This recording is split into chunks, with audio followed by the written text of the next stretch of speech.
السلام عليكم ورحمة الله وبركاته. عاملين ايه؟ يا رب دايما بخير. موجود من احد المزارات الجميلة اللي في مطروح، اللي دايما بتحبوا تيجوا تتصوروا فيها. حد عارف ان انا فين؟ ها كده الرؤية وضحت شوية. طيب طب وكده طبعا انا موجود فوق المزار نفسه، فممكن ما تعرفوش برضو المكان فين غير لما موضح لكم شويه بالفيديو.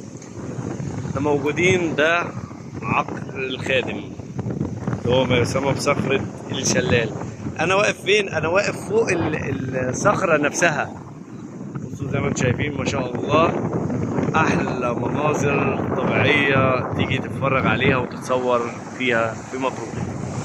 طبعا مكان غير ممهد طبعا لنزول البحر والكلام دون.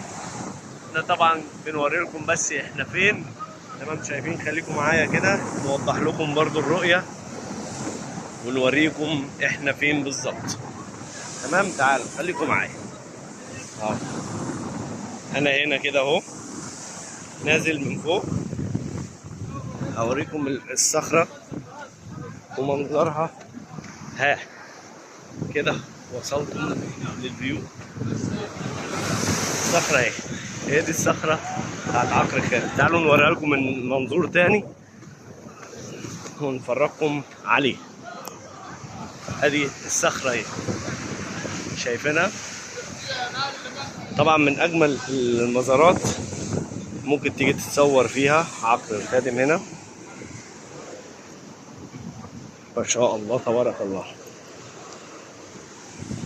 عايز اوريكم المكان وجمال المكان.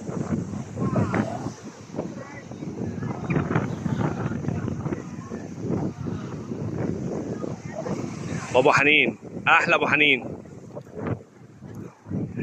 ازيك يا دكتور؟ عامل ايه يا دكتور؟ منور الدنيا. طبعا جايين نجيب دكتور محمد، عايز يجي يتصور في المكان.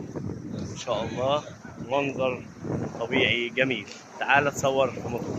تقريبا المزار شغال في الصيف وفي الشتاء يعني، فتيجي تتفرج تقطع تيكت من هنا من على الدخول.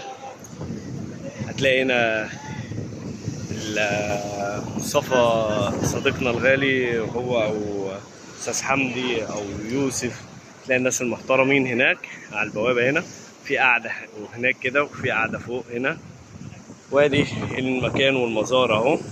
طبعا والمكان كله تصوير يعني. انت هنا طول ما انت ماشي هنا يمين او شمال تلاقي اماكن للتصوير حلوه يعني. تيكت بسيط وتيجي تاخد احلى شويه مناظر طبيعيه. حتى لو مش هتاخد صور او كده، تيجي تستمتع المكان هنا، رؤيه البحر فيه. بس زي ما قلنا ان اغلب الوقت طبعا او على طول البحر خطر هنا في المكان للنزول اساسا. نشوفكم على خير في فيديوهاتنا الجايه. مع السلامه.